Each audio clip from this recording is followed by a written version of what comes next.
Bismillahirrahmanirrahim. Assalamu alaikum students. So this is going to be lecture number 27 from unit 1, that is computer systems of computer science first year, and the topic we are going to cover in this lecture is software development models. The topic number, or you can say the index number in your textbook for this particular topic, is 1.4.2. The software development model which we are going to cover in this lecture is waterfall model. So let's have a quick look at the agenda of today's lecture. So in today's lecture, we are going to cover page number 31 and 32 of your textbook, in which we will talk about in detail about waterfall model. Okay, software development models. यहाँ पे ये slide basically मैंने खुद से add की है just for the better understanding of you guys. दुनिया में अगर हम कोई भी काम करें ना, तो उसमें कोई भी टास्क परफॉर्म करने के लिए, कोई भी गोल अचीव करने के लिए, या कोई भी काम जब हम परफॉर्म करते हैं तो उसके लिए we do have standard models.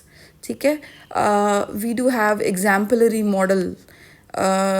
इसी तरह जब आप कोई भी सॉफ्टवेयर डेवलप कर रहे होते हैं, तो सॉफ्टवेयर डेवलपमेंट में भी आपको स्टैंडर्ड मॉडल्स प्रोवाइड किए गए हैं कि आप इन स्टैंडर्ड मॉडल्स को परफॉर्म करते हुए सॉफ्टवेयर की या सिस्टम की डेवलपमेंट कर सकते हैं. ठीक है, सो आपके सिलेबस में जो है वो दो मॉडल्स included हैं. The very first one is waterfall model that is mentioned at the top of the slide, and the second one is agile model, or you can say the agile development, that is mentioned at the very last of the slide. Centre वाले जो भी models हैं, ये सारे के models जो हैं वो आप इंशाल्लाह जब आप डिग्री करेंगे बैचलर्स की, इंशाल्लाह in university you will study about the remaining models as well. So moving next, we are having the topic about software development model.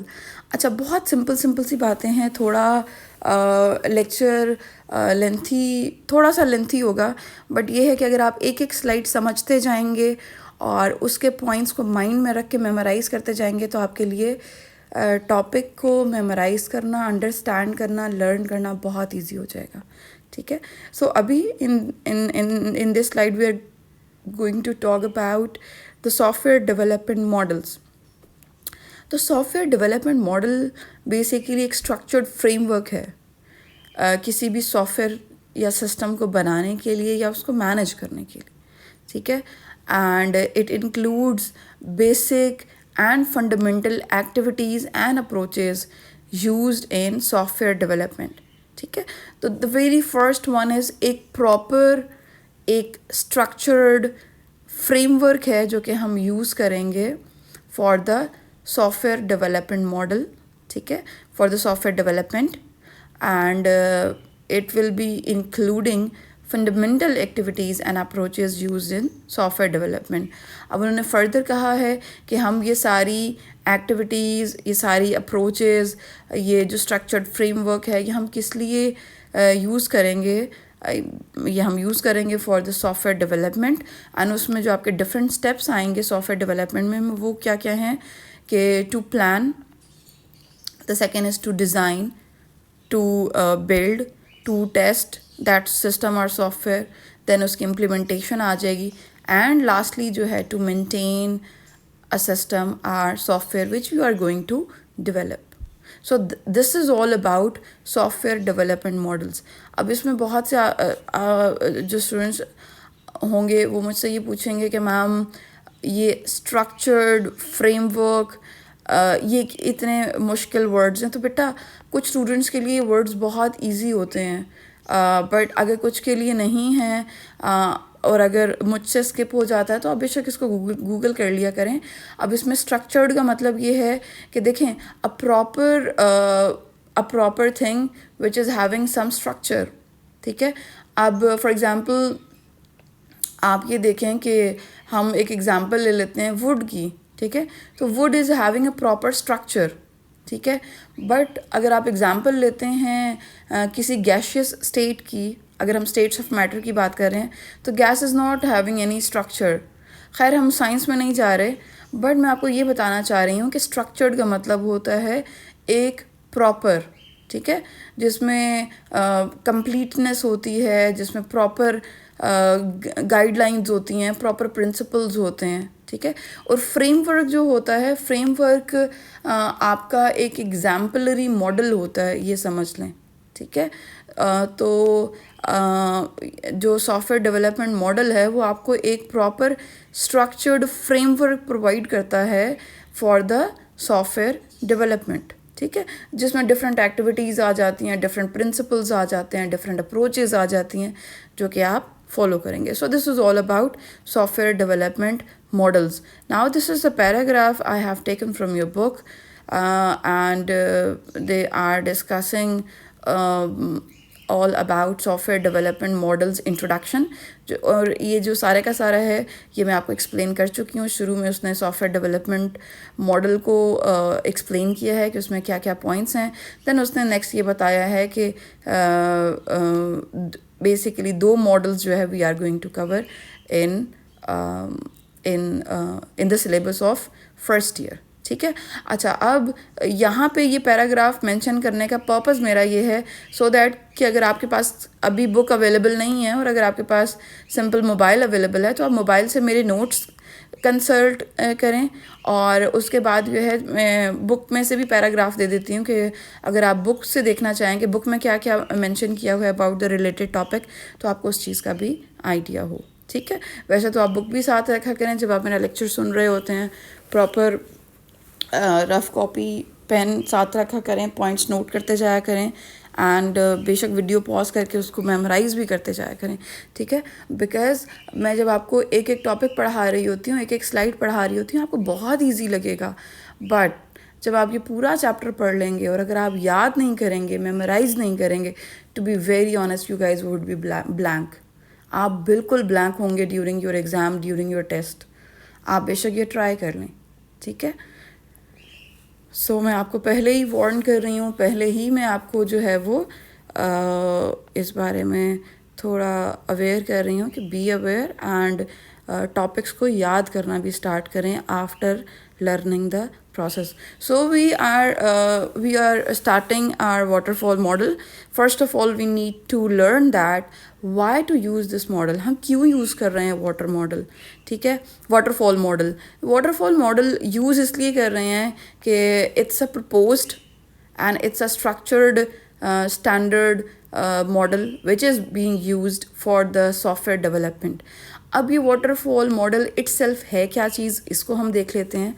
इसमें बेसिकली ये है कि it's a sequential and linear development approach. अब sequential means, sequential का मतलब होता है sequence wise, one by one. ठीक है. एक स्टेप के बाद दूसरा step and then third step आएगा, स्टेप बाय स्टेप इसमें हम चलेंगे. लीनियर का मतलब होता है इन अ स्ट्रेट लाइन, कि बिल्कुल एक स्ट्रेट मैनर में जो है वो फेजेस होती हैं. कैसे होती हैं मैं डायग्राम में भी आपको समझाती भी हूँ. The next point is developers use this approach when. अच्छा, अब वाटरफॉल मॉडल था क्या? It was basically a sequential and linear development approach. देखिए, मॉडल को हमने पहले ही एक्सप्लेन किया था कि model would be some standard framework, it would be having some approaches, it would be having some steps you can say. ठीक है. some activities you can say. तो यहाँ पे इन्होंने कहा है कि ये एक डेवलपमेंट अप्रोच है. ठीक है. सॉफ्टवेयर डेवलपमेंट अप्रोच है. किस तरह की? Sequential and linear. तो इतना तो अब आपको याद हो गया होगा. ठीक है. मूविंग नेक्स्ट, वो ये कहते हैं कि वो ये डेवलपर्स ये अप्रोच इसलिए यूज़ करते हैं और तब यूज़ करते हैं जब product requirements are well defined. Exactly. एक ऐसा सॉफ्टवेयर डेवलपमेंट प्रोजेक्ट, एक ऐसा सिस्टम डेवलपमेंट प्रोजेक्ट जिसमें प्रोडक्ट की रिक्वायरमेंट्स आर वेल डिफाइंड. आपको पता है कि प्रोडक्ट की रिक्वायरमेंट्स क्या हैं, देन आप वाटरफॉल मॉडल यूज़ करेंगे. ठीक है. द सेकेंड इज़ जब आपके पास सारे के सारे रिसोर्सेज अवेलेबल होंगे. ठीक है. तब आप ये यूज़ करेंगे. अब रिसोर्सेज में डिफरेंट आ जाते हैं. फाइनेंशियल रिसोर्सेज भी आ जाते हैं, हार्डवेयर रिसोर्सेज भी आ जाते हैं, आपके पास टीम रिसोर्सेज भी आ जाते हैं। तो रिसोर्सेज को हम ऑलरेडी लास्ट लेक्चर्स में कवर कर भी चुके हैं, ठीक है। Okay, moving next, the next point is suited for smaller projects with deliverables that are easy to define from start। अब ये लास्ट पॉइंट मैंने खुद से ऐड किया है, बाकी जो पॉइंट हैं वो आपकी बुक से हैं। तो अगर हम बात करें वाटरफॉल मॉडल की, तो इन्हीं पॉइंट्स को I really suggest you guys, if you guys want to take good marks in your exams, हर टॉपिक को एटलीस्ट 8 से 10 दफ़ा ज़रूर रिवाइज करें, ज़रूर।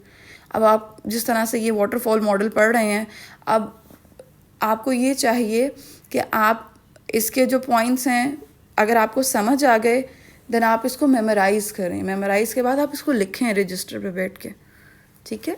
तो ये बहुत ज़रूरी है, ये रिटेन रखना बहुत ज़रूरी है किसी भी टॉपिक को, ठीक है। सो दैट उसी जो सेव होगा आपके न्यूरॉन्स में डाटा, उसको आप ड्यूरिंग द एग्ज़ाम या ड्यूरिंग द टेस्ट उसको आप पेपर पे कन्वर्ट करके you guys should attain good marks। So यहाँ पे हमने बात की वाटरफॉल मॉडल की। So it's a sequential and linear development approach।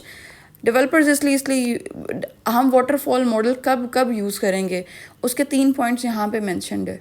कब यूज़ करेंगे? वेरी फर्स्ट पॉइंट, जब हमें प्रोडक्ट की रिक्वायरमेंट्स वेल डिफाइंड होंगी, पता होंगी कि प्रोडक्ट की रिक्वायरमेंट्स क्या हैं, सिस्टम की रिक्वायरमेंट्स क्या हैं, सॉफ्टवेयर की रिक्वायरमेंट्स क्या हैं, यूज़र की रिक्वायरमेंट्स क्या हैं regarding that system are software which we are going to develop, and all the resources are available, सारे के सारे resources available होंगे। And the third point is it should be suited for smaller projects in which the deliverables are easy to define from the very starting phase। Okay, so these are the 3 points। अब कुछ और भी points हैं जो कि reason हैं कि why to use waterfall model, कि हम वाटरफॉल मॉडल ही क्यों यूज़ करें। अब आपकी बुक में मेंशन थे वही points as advantages of waterfall. तो मुझे ये लगा कि चलें एक तीर से 2 शिकार करते हैं। आपको ये भी समझ आ जाएगी स्टार्टिंग में कि वाटरफॉल मॉडल हम क्यों यूज़ कर रहे हैं, और उन्हीं पॉइंट्स को आप as advantages of waterfall model भी मेंशन कर सकते हैं, ठीक है।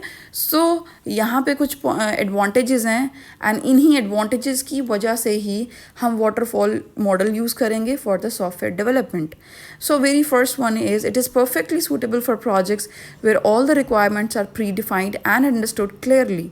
अब यहाँ पे वो ये कह रहे हैं कि सारी की सारी सिस्टम या सॉफ्टवेयर रिक्वायरमेंट्स जो हैं that should be pre defined, वो सबसे पहले ही प्रॉपरली डिफाइंड होनी चाहिए एंड अंडरस्टूड होनी चाहिए, ठीक है, क्लियर होनी चाहिए exactly. Okay, and we should be having a proper understanding कि अच्छा ये रिक्वायरमेंट्स हैं, ठीक है, and requirements don't change throughout, exactly this is the point. ये बहुत यहाँ पे रिजिडिटी है कि आप requirements throughout the development change नहीं कर सकते। आपको फर्स्ट फेज़ में जो रिक्वायरमेंट्स आपको मिल गई बस वही हैं, ठीक है। उसके बाद you have to move forward, उसको आप चेंज नहीं कर सकते, ठीक है। अच्छा, ये चलें moving next, we are having second point, it is easy to understand and implement. सारी बात है जब आपके पास पूरी की पूरी रिक्वायरमेंट्स। अच्छा, एक और बात भी है, जब आप किसी सॉफ्टवेयर का रेप्लिका जनरेट करते हैं ना, तो उसमें भी वाटरफॉल मॉडल यूज़ किया जाता है। फॉर एग्जाम्पल ले लेते हैं इन ड्राइव की। अब इन ड्राइव जो आपकी कैब सर्विस है, अगर इसी तरह की आपने रेप्लिका कोई ऐप बनवानी है या डेवलप करनी है, तो उसके लिए ज़ाहिरी बात है आपको सारी की सारी रिक्वायरमेंट्स पता हैं, आपको उसकी इम्प्लीमेंटेशन, उसकी फंक्शनैलिटीज़ सारा कुछ आइडिया है। तो उसमें जो है वो हम वाटरफॉल मॉडल यूज़ करेंगे कि आप शुरू में इनिशियली आप कंपनी को कह दें कि मुझे इन ड्राइव की ऐप जो है एग्जैक्टली इसी का रेप्लिका चाहिए, मुझे एक ऐसी ऐप चाहिए अपनी। आप उसका नाम चेंज कर देंगे बस, एंड बाकी फ़ीचर्स उसी तरह के रहेंगे। UI UX आप अपनी मर्ज़ी से डिज़ाइन करा लेंगे, ठीक है, डिज़ाइनिंग आप अपनी मर्ज़ी से कराएंगे, एंड उसकी डेवलपमेंट में फिर जो कंपनी यूज़ करेगी that would be waterfall model. Okay, moving next, all the activities to be performed in each phase are clearly defined. Exactly हर फेज़ में जो एक्टिविटीज़ चल रही होंगी, जो परफॉर्म होंगी, they should be clearly defined. The release date and the final cost are already estimated before the development begins. अब जाहिर बात है, मैंने आपको एग्जांपल दी है कि अगर आप किसी से इन ड्राइव सॉफ्टवेयर का एग्जैक्टली रेप्लिका बनवा रहे हैं तो आप उसमें अपनी उसमें फाइनली जो डिलीवरी डेट है वो भी दे देंगे कि हमें इस डेट को जो है वो सॉफ्टवेयर डिलीवर हो जाना चाहिए या वो लाइव हो जाना चाहिए, एंड फाइनल कॉस्ट उसमें कितनी आएगी, ठीक है। तो ये सारी की सारी चीज़ें जो हैं डेवलपमेंट स्टार्ट होने से पहले ही जो है वो सारे मामलात जो हैं ये फिक्स अप हो जाने चाहिए। The second last point is it is easier to assign task to different team members. अब जाहिर बात है, जब सारी की सारी रिक्वायरमेंट्स पता हैं, जब सारे के सारे फीचर्स पता हैं, तो उन सिचुएशंस में आपको टास्क असाइन करना भी बहुत इजी होता है। आपको पता होता है कि आपने डिज़ाइनिंग टीम को क्या टास्क देना है, डेवलपमेंट टीम को क्या टास्क देना है, देन टेस्टिंग टीम जो है उनके क्या टास्क होंगे। सो कंपैरेटिवली ईजी होता है when you will be having a clear vision, when you will be having clear mind about the development of any project. The last point is all processes, actions and results are well documented, and सारे के सारे processes, actions and results जो हैं उनकी एक proper documentation भी होनी चाहिए. So these are all the advantages as well as these are all the basic points to consider about when to use waterfall model in software development. So now we should move on, and there are some phases of waterfall model. Waterfall model में हमारे पास जी phases हैं, requirement है, then design है, then development है, testing है, deployment है and maintenance है। अब यहाँ पे जैसे मैंने पहले बात की कि जो फेजेस हैं एस वाटरफॉल मॉडल के, these are in sequential order. तो सीक्वेंस वाइज है ना, पहले फर्स्ट वन रिक्वायरमेंट है, सेकंड पे डिज़ाइन है, तो one by one step by step हमारे पास फेजेस हैं। Second is the steps and phases don't overlap. अच्छा, ऐसे नहीं होता कि इन पैरेलल आपके दो चल रहे हो, कि डिज़ाइनिंग भी चल रही हो, डेवलपमेंट भी चल रही हो और आपके फेजेस ओवरलैप हो रहे हो या पैरेलल में रन हो रहे हो, ऐसा नहीं होता।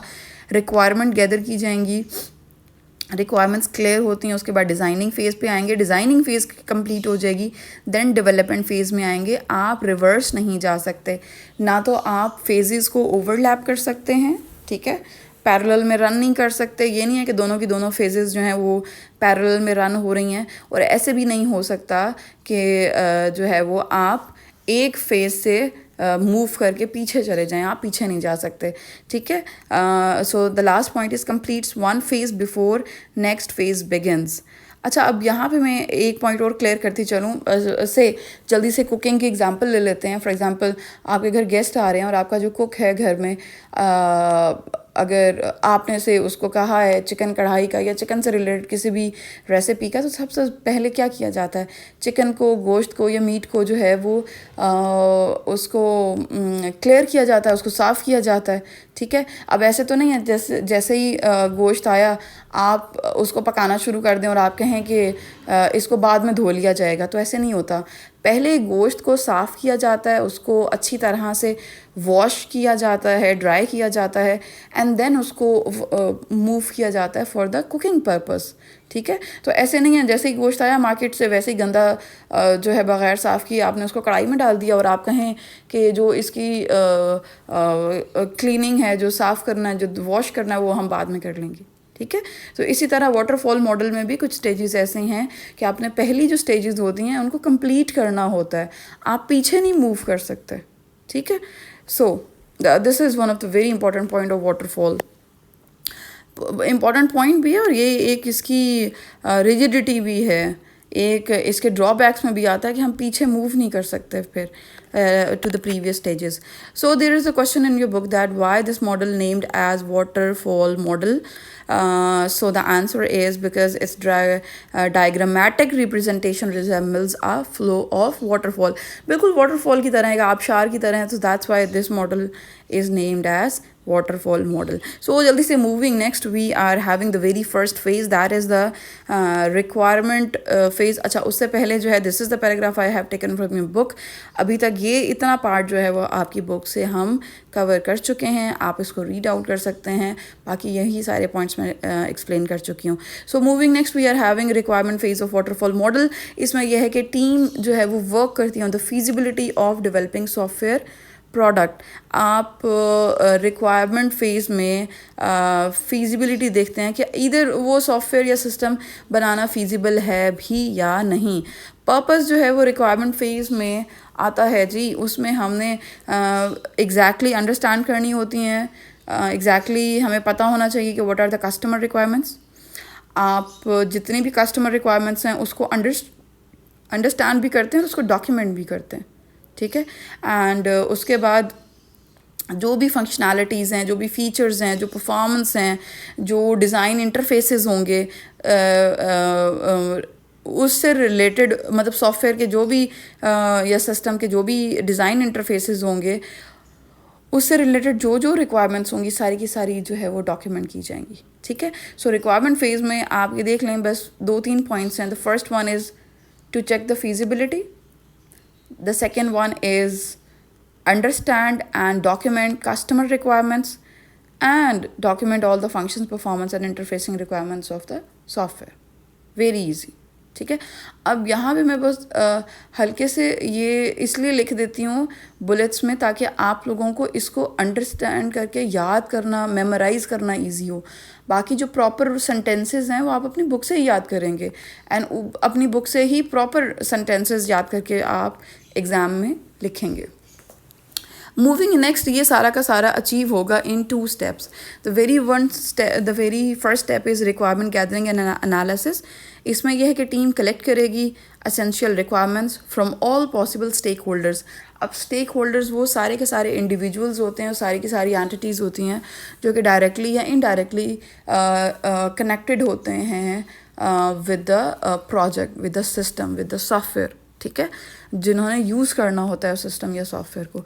तो जितने भी पॉसिबल स्टेक होल्डर्स हैं सबसे जो है वो एसेंशियल रिक्वायरमेंट्स जो हैं वो गैदर की जाएंगी, वो कलेक्ट की जाएंगी. इसके बाद उस कलेक्टेड रिक्वायरमेंट्स को एनालाइज किया जाएगा और उसमें से जो इनकम्प्लीट जो इनकन्सिस्टेंट रिक्वायरमेंट्स होंगी उनको एलिमिनेट कर दिया जाएगा, डिस्कार्ड कर दिया जाएगा. अब इनकम्प्लीट का मतलब होता है जो कि प्रॉपर नहीं होती, और इनकन्सिस्टेंसी भी काइंड ऑफ उसी में आती है. इनकन्सिस्टेंट रिक्वायरमेंट्स का मतलब होता है those requirements which are not defined properly, ठीक है, जो प्रॉपरली डिफाइंड नहीं होती उनको जो है फिर जाहिर बात है उन रिक्वायरमेंट्स को हम एलिमिनेट कर देते हैं. And the second one is requirement specification. This is very important, very very important. आपसे हमेशा पूछा जाएगा इसके बारे में. इसमें बेसिकली ये है कि रिक्वायरमेंट स्पेसिफिकेशन में SRS की डॉक्यूमेंटेशन की जाती है, ठीक है. रिक्वायरमेंट स्पेसिफिकेशन में SRS, what is SRS? SRS is software requirement specification document. ये प्रिपेयर किया जाता है और इसमें 2 बहुत इंपॉर्टेंट चीज़ें हैं. The first one is the functional requirement and the second one is non-functional requirement, ठीक है. So if we talk about SRS, तो SRS में we do have the functional requirements and we do have the non-functional requirements. अब इसमें जो सबसे important question आता है वो ये question आता है कि what is difference between functional and non-functional requirements. Functional and non-functional requirements आपकी बुक में नहीं है, but previously चूँकि उन्होंने मेंशन कर दिया तो क्वेश्चन भी पूछा जा सकता है कि what is the difference between functional and non functional requirements. उसमें बेसिकली जो वेरी फर्स्ट पॉइंट है that is identify what the system must और must not do. And non functional requirements में आप देखेंगे identify how the system should do it. अब इसमें मैंने डिफरेंट पॉइंट्स मेंशन कर दिए हैं, आपको ये पता होना चाहिए बिकॉज आपकी बुक में उन्होंने जस्ट स्लाइटली डिस्कस किया है फंक्शनल एंड नॉन फंक्शनल. जिन स्टूडेंट्स ने नहीं डिफरेंस प्रिपेयर करना आप बेशक जो है वो वीडियो लेक्चर फॉरवर्ड कर दें, कोई मसला नहीं है, थोड़ा आगे ले जाएं, स्किप कर दें ये वाली स्लाइड, ये वाले पॉइंट्स अगर आपने नहीं समझने. तो इसमें मैं आपको ये बताऊं कि फंक्शनल रिक्वायरमेंट्स में बेसिकली जो सिस्टम या सॉफ्टवेयर की फीचर्स होते हैं वो इंक्लूड होते हैं, ठीक है। और नॉन फंक्शनल रिक्वायरमेंट्स में वो यूज़र डिफाइंड फीचर्स नहीं होते, लेकिन वो टेक्निकल जो टीम है वो प्रोवाइड कर रही होती है as per the expertise. For example if we talk about any software development, for example it's some, आपकी बुक में उन्होंने मेंशन किया है स्टूडेंट एग्जामिनेशन सिस्टम। अब स्टूडेंट एग्जामिनेशन सिस्टम के जो फीचर्स हैं, फॉर एग्जांपल उसमें स्टूडेंट्स से रिलेटेड डाटा आपने स्टोर कराना है, तो या स्टूडेंट्स का रिज़ल्ट जनरेट होगा, या इस तरह के जो भी फीचर्स हैं, दोज आर फंक्शनल रिक्वायरमेंट्स, ठीक है। लेकिन नॉन फंक्शनल में जो है वो अब स्टूडेंट्स के डाटा की सिक्योरिटी आ जाएगी कि देखें डाटा सिक्योर भी होना चाहिए। इसके बाद ये है कि जो आप वो सॉफ्टवेयर यूज़ कर रहे हैं वो रॉबस्ट होना चाहिए, फास्ट होना चाहिए, उसमें डिले बहुत कम आना चाहिए, परफॉर्मेंस बहुत अच्छी होनी चाहिए। अब ऐसे तो नहीं है ना कि आपने अपना रिज़ल्ट देखना है तो वो एप्लीकेशन लोड होती रहे और वो आपको कोई 3 मिनट के बाद जाके आपको रिज़ल्ट शो कर रही हो, ठीक है। तो स्लो नहीं होना चाहिए ना। देखें जो भी एप्लीकेशन स्लो होती है हम क्या करते हैं, हम उसको सिंपल अपने मोबाइल से अनइंस्टॉल कर देते हैं, डिलीट कर देते हैं, ठीक है। और डिले नहीं आना चाहिए। देखें अब और दूसरा भी है कि अगर फॉर एग्जांपल रिज़ल्ट आया, फॉर एग्जांपल अब आप देख लें फेडरल बोर्ड का रिज़ल्ट आया, तो ऐसे तो नहीं होता ना फेडरल बोर्ड की वेबसाइट ही जो है वो चोक कर जाए, ऐसे नहीं होता ना। इतने like thousands of users website को एक्सेस करके वहाँ पे चेक कर रहे होते हैं स्टूडेंट्स के रिज़ल्ट्स, तो ऐसे तो नहीं। अब ये है कि अगर 10 यूज़र्स यूज़ कर रहे हैं तो उसकी परफॉर्मेंस क्या है वेबसाइट की या सिस्टम या सॉफ्टवेयर की, और अगर इससे अगर आपके थाउजेंड्स ऑफ यूज़र्स भी आ जाएं और अगर आपके मिलियन ऑफ यूज़र्स भी अगर आ जाएं, तो उस तरह से आपका सिस्टम या सॉफ्टवेयर उसको किस तरह से हैंडल करेगा। सो ये सारा कुछ आता है नॉन फंक्शनल रिक्वायरमेंट्स में। अब ये सारे के सारे पॉइंट्स मैंने यहाँ पे मेंशन कर दिए हैं, मैं जल्दी से इसको पढ़ती जाती हूँ ताकि आपको क्लियर हो जाए। Identify what the system must do and not do, ये आपकी फंक्शनल रिक्वायरमेंट्स में आएगा। लेकिन सिस्टम वो कैसे करेगा ये नॉन फंक्शनल में आएगा। Help understand the functions of the system, हाँ इसमें जो है वो फंक्शनैलिटी आएगी सेकेंड पॉइंट में, और नॉन फंक्शनल रिक्वायरमेंट्स में परफॉर्मेंस आती है सिस्टम की, ठीक है। थर्ड पॉइंट देखें, थर्ड पॉइंट में जो है वो ensure the system will meet user requirements. जो फंक्शनल रिक्वायरमेंट्स होती हैं they are defined by the user requirements, ठीक है। लेकिन जो नॉन फंक्शनल रिक्वायरमेंट्स होती हैं वो यूज़र की एक्सपेक्टेशंस होती हैं कि वो आपसे जो सिस्टम या सॉफ्टवेयर बनवा रहा है, डेवलप करवा रहा है, उसकी सिक्योरिटी अच्छी होनी चाहिए, वो रॉबस्ट होना चाहिए, फास्ट होना चाहिए, ठीक है। तो ये सारी की सारी चीज़ें नॉन फंक्शनल में आती हैं। Okay then it is usually defined by the user and these are usually defined by the technical expert, software architects. तो ये मैं सारा कुछ एक्सप्लेन आपको कर चुकी हूँ। I hope functional and non functional requirements भी आपको क्लियर हो गई होंगी। नाउ मूविंग नेक्स्ट, यहाँ पे मैंने नॉन फंक्शनल रिक्वायरमेंट्स की आपको कुछ एग्जांपल्स भी दे दी हैं एंड उसकी डिस्क्रिप्शन भी दे दी है। अब इसमें और यही चीज़ें मैंने आपको एक्सप्लेन भी की हैं। अब ये आपकी कोर्स का पार्ट नहीं है, चाहे इसको बेशक डिस्कार्ड कर दें ना करें, बट आपने अगर समझना चाह रहे हैं तो आप इसको कर भी सकते हैं, ठीक है। इसमें स्पीड है, अवेलेबिलिटी है, कैपेसिटी है, रिलायबिलिटी है, यूजिबिलिटी है, देन उसको एक्सप्लेन भी किया हुआ है फर्स्ट सेकंड में कि फर्स्ट पॉइंट में स्पीड का मतलब ये है कि टाइम कितना लग रहा है पेज को ओवरलोड करने में। अब ये पेज किस चीज़ का है, किसी वेबसाइट का पेज होगा, ठीक है, जो डेवलप किया है। Speed with in which certain request क्या मस्ट बी प्रोसेस्ड। अब फॉर एग्जांपल फेडरल बोर्ड की वेबसाइट है, ठीक है, उसमें जो नंबर ऑफ रिक्वेस्ट्स आती हैं उनकी प्रोसेसिंग स्पीड क्या है, ठीक है। द थर्ड वन जो है वो कैपेसिटी में ये कहते हैं कि the level of third point जो है the level of availability the system should have, ठीक है, कि सिस्टम की या उस वेबसाइट की क्या अवेलेबिलिटी है। ये तो नहीं है कि वो क्रैश हो जाती है वेबसाइट, या कब तक अवेलेबल रहती है, कितने यूज़र्स को सर्व करती है, खैर जितने यूज़र्स को हैंडल करती है, that is the fifth point, ठीक है। और वो that comes under the category of usability. और जो फोर्थ वन है उसमें ये है कि which functions can be performed at different times and when maintenance will be carried out. So ये एक्स्ट्रा है, अगर आप इसको डिस्कार्ड भी करना चाह रहे हैं तो कर सकते हैं। आई होप कि प्रीवियस लेक्चर में आपको functional non functional requirements clear हो गई होंगी। जल्दी से नेक्स्ट मूव करते हैं, इस टॉपिक को हम कंप्लीट करते हैं। This is the paragraph I have taken from your book. सारा कुछ रिक्वायरमेंट से रिलेटेड मैं आपको बता चुकी हूँ, एंड रिक्वायरमेंट से रिलेटेड जो 2 स्टेप्स थे, रिक्वायरमेंट गैदरिंग के एंड एनालिसिस के एंड रिक्वायरमेंट स्पेसिफिकेशन के, वो भी मैं आपको यहाँ पे एक्सप्लेन कर चुकी हूँ। वन मोर थिंग, मैं अपने स्टूडेंट्स को इसमें से ये क्वेश्चन ज़रूर देती हूँ, that is about requirement specification, that is about SRS document, कि SRS डॉक्यूमेंट क्या होता है और functional and non functional requirements क्या होती हैं। So these are very important questions, you guys must need to prepare these questions. Moving next, we are having the second phase, that is the design phase of waterfall model. इसमें ये है कि team जो requirements है उसको एक ऐसे format में कन्वर्ट कर देती है कि उस फॉर्मेट से कोडिंग करना आसान हो जाए किसी भी प्रोग्रामिंग लैंग्वेज में, ठीक है। फॉर एग्ज़ाम्पल जो टीम है वो या तो फ्लो चार्ट बनवा लेगी या फिर यूज़र इंटरफेसेस स्क्रीन्स डिज़ाइन करा लेगी। वो मैंने यूज़र इंटरफेस स्क्रीन्स आपको प्रीवियस लेक्चर्स में मोबाइल स्क्रीन्स मैंने मेंशन भी की थी किस तरह की होती हैं। वही जो स्क्रीन्स हैं, वही मॉकअप स्क्रीन्स फॉरवर्ड कर दी जाती हैं डेवलपर्स को, एंड डेवलपर उसको किसी भी चोज़न लैंग्वेज में डेवलप करता है, ठीक है। And design phase also involves creating SDD। अब SDD क्या चीज़ है? That is software design document. So इस लेक्चर में हमने 2 डॉक्यूमेंटेशन डिस्कस की हैं, the one is SRS and the other one is SDD, ठीक है।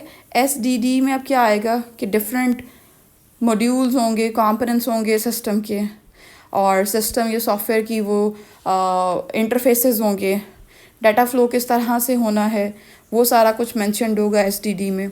इसके अलावा SDD जो है वो हेल्प करता है डेवलपर्स को to establish softwares design or software architecture.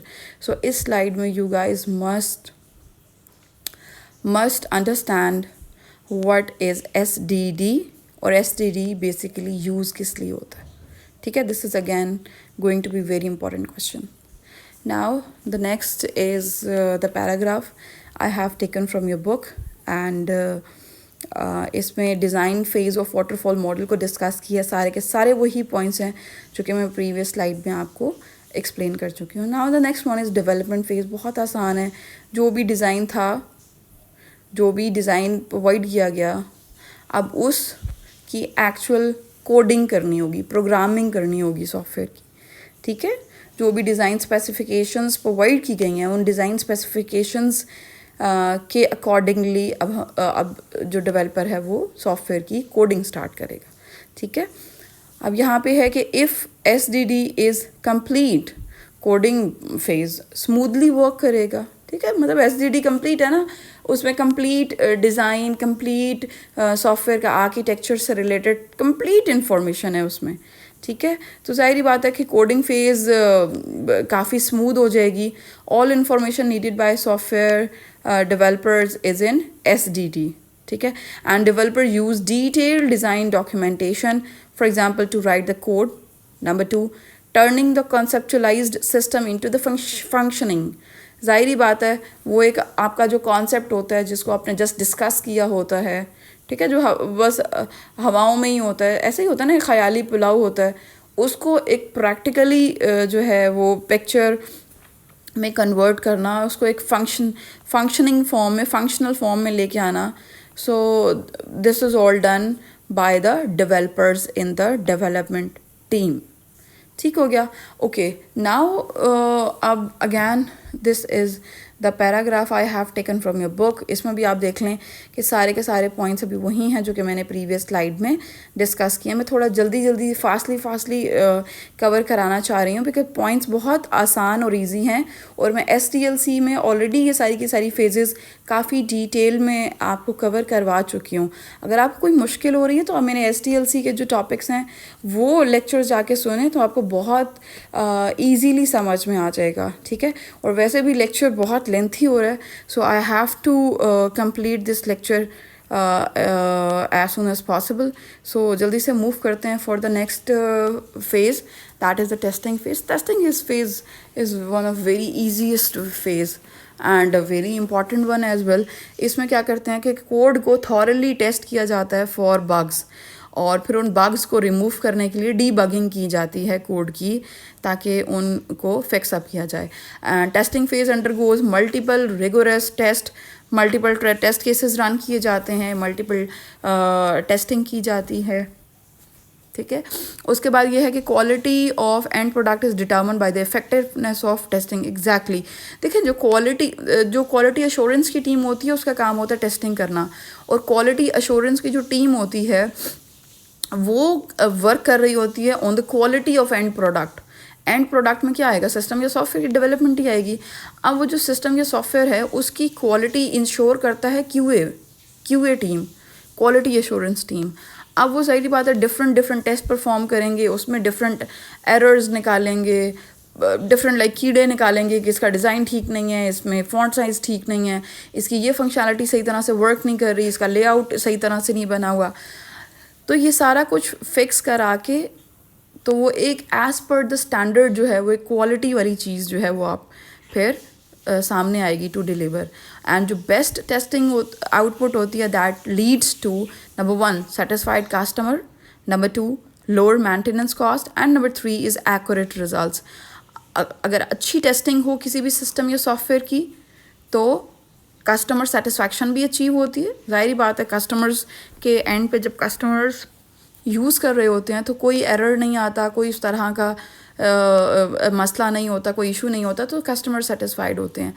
Lower maintenance cost आती है, आपको मेंटेनेंस कॉस्ट में अपडेट्स नहीं देनी पड़ती, बिकॉज अपडेट्स आप तब देते हैं ना जब आपने कोई भी चीज़ फिक्सअप की हो या कोई नया फीचर में कोई मॉडिफिकेशन आप करते हैं, तो आप मेंटेनेंस कॉस्ट में अपडेट्स देते हैं, तो आपकी मेंटेनेंस कॉस्ट भी कम आती हैं. ठीक है.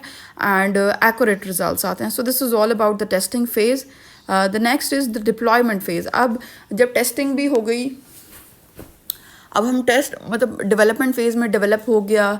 अब डेवलपमेंट के बाद जो है वो फिर टेस्टिंग टीम को दे दिया, टेस्टिंग टीम ने उसको टेस्ट कर लिया. अब जो है जो आपका सॉफ्टवेयर है it is ready for the deployment phase. Deployment का फेज़ का मतलब होता है बस अब उसको यूज़र्स के हैंड ओवर कर दो for the use, that's it. ठीक है.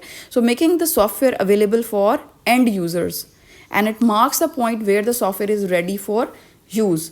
तो डिप्लॉयमेंट का मतलब ये है कि आपने जो आपका सिस्टम या सॉफ्टवेयर जो आपने डेवलप किया है, अब आप उसको लाइव कर दें, उसको हैंड ओवर कर दें यूज़र्स को फॉर द यूज़.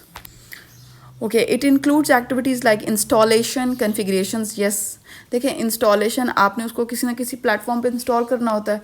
अगर तो वो कोई ऐप है तो प्ले स्टोर पे जाएगी या ऐप स्टोर पे जाएगी. ठीक है. कोई वेबसाइट है तो किसी आप उसको डिप्लॉय करेंगे किसी उस डोमेन पे. The next one is the configuration. Configuration में जो है वो आप कॉन्फ़िगर करते हैं हार्डवेयर को एंड सॉफ्टवेयर को. हार्डवेयर एंड सॉफ्टवेयर की कॉन्फ़िगर, फॉर एग्जांपल डेटाबेस है किसी भी ऐप का, तो उसमें क्या करेंगे आप? डेटाबेस की कॉन्फ़िगरेशंस करते हैं. कॉन्फ़िगरेशंस का मतलब ये होता है कि डिफरेंट पार्ट्स को कंबाइन करना टू हैव वन यूनिट. ठीक है. फॉर एग्जांपल डेटाबेस इन्वॉल्व हो रहा है तो डेटाबेस की कॉन्फ़िगरेशंस आप करेंगे उस सिस्टम में. एंड डेटा माइग्रेशन ये है कि फॉर एग्जांपल डेटा माइग्रेशन में ये है कि डेटा किस तरह से, डेटा माइग्रेशन में ऑल डेटा प्रोसेसिंग आ जाती है कि डेटा वन पार्ट से दूसरे पार्ट में जो उसका ट्रांसफ़र है या जो उसकी प्रोसेसिंग है, देन उसकी यूजेज है, एंड देन आउटपुट जनरेशन है. So all comes under the category of data processing and data migration. And इन्होंने ये लास्ट में कहा है कि to ensure a smooth transition from development to the environment to live production. तो development से finally जो है वो लाइव प्रोडक्शन में आया, तो it means this is the deployment phase of that software. This is the paragraph I have taken from your book, and it's explaining the testing phase and deployment phase which is in your book. Moving next, we are having the last phase of waterfall model, that is the maintenance phase. अब maintenance phase में we have very simple explanation that it requires updates to remain functional. ठीक है, देखें software को develop कर देना ही ये नहीं है कि काम ख़त्म हो गया एंड दैट्स कंप्लीट, नहीं. सॉफ्टवेयर में basically maintenance phase is very important. Maintenance तो सॉफ्टवेयर की चलती ही रहती है. तो आप जिस भी सॉफ्टवेयर को फंक्शनल रखने के लिए उसको अपडेट्स दे रहे होते हैं, मैंने लास्ट लेक्चर में भी एक्सप्लेन किया था कि फॉर एग्जांपल एंड्रॉयड है या विंडोज़ है या आपके पास iOS का सॉफ्टवेयर है, तो उसमें टाइम टू टाइम अपडेट्स आती रहती हैं. ठीक है, तो जो अपडेट्स होती हैं that's just to make the system or software functional. Even if the software is live and users are using it. आप मोबाइल यूज़ कर रहे होते हैं, आप एंड्रॉयड का मोबाइल यूज़ कर रहे हैं. एंड्रॉयड क्या चीज़ है? एंड्रॉयड जो है वो बेसिकली उसमें ऑपरेटिंग सिस्टम है. अब उस ऑपरेटिंग सिस्टम की जो है वो अपडेट्स आती रहती हैं रेगुलरली. उसमें कुछ वो एरर्स को फिक्स अप कर रहे होते हैं. समटाइम्स जो है वो न्यू फंक्शनैलिटीज़ जो हैं वो उसमें ऐड ऑन कर रहे होते हैं. ठीक है, so maintenance phase is very simple कि we do have updates in that system or software. And we do have two types of maintenance. The first one is corrective maintenance and the other one is perfective maintenance. Corrective maintenance में होता ये है कि you have to correct the errors जो कि development stage में या testing stage में रह गए आपसे. समटाइम्स ये होता है ना कि डेवलपमेंट फेज़ में या टेस्टिंग फेज़ में कुछ एरर्स थे जो कि फिक्स अप करना रह गए, उसको हम जाके जो है वो मेंटेनेंस फेज़ की जो करेक्टिव मेंटेनेंस स्टेज है उसमें जाके फिर आप उसको फिक्स अप करेंगे. और परफेक्टिव में ये होता है कि फॉर एग्जांपल आपने कस्टमर की नीड्स हैं या फ्यूचर ट्रेंड्स की बेसिस पे कोई अपडेट आपने देनी है अपने सिस्टम या सॉफ्टवेयर में, तो वो जो है that comes under the category of perfective maintenance. So this is all about the waterfall model. waterfall model में आप एक इम्पॉर्टेंट चीज़ ये थी कि आप को जब सॉफ्टवेयर हैंड ओवर किया जाता है तो एंड में ही मेंटेनेंस फेज़ में ही आप सारे एरर्स को फिक्स अप करते हैं. ठीक है, आप स्टार्टिंग वाली फेजेस में you will remain unaware of the errors, you will remain unaware of the progress. और आप वाटरफॉल मॉडल में रिवर्स नहीं जा सकते. आप फेजेस वन फेज़ कंप्लीट होती है, then move on to the second phase, then third phase, then fourth phase, और एंडिंग में जब मेंटेनेंस फेज़ आती है तब आपको हैंड ओवर किया जाता है वो सिस्टम या सॉफ्टवेयर. ठीक है, सो ये बिल्कुल इसी तरह से है कि आप किसी रेस्टोरेंट में जाएं और कोई नया रेस्टोरेंट खुला है, आपको नहीं पता कि वहाँ पे जो है पिज़्ज़ा या बर्गर का क्या टेस्ट है, बट ये है यू हैव टू ट्राई. अब आप उनको ऑर्डर दे देंगे. अब जब तक ऑर्डर रेडी होके आ जाएगा तभी आपको पता चलेगा कि एंड प्रोडक्ट आपके पास क्या आई है. शुरू में आपको नहीं पता चल सकता कि क्या बर्गर का टेस्ट होगा, पिज़्ज़ा का क्या टेस्ट होगा या उनकी क्वालिटी कैसी है. ठीक है, so this was all about waterfall model. In case of any question you guys are most welcome to drop your words in the comment section. And in case of any query, our contact number is mentioned and our email address is mentioned. You guys may contact us or you guys may drop your words in the comment section. Stay tuned, keep learning, keep growing. We'll see you in the next lecture, inshallah.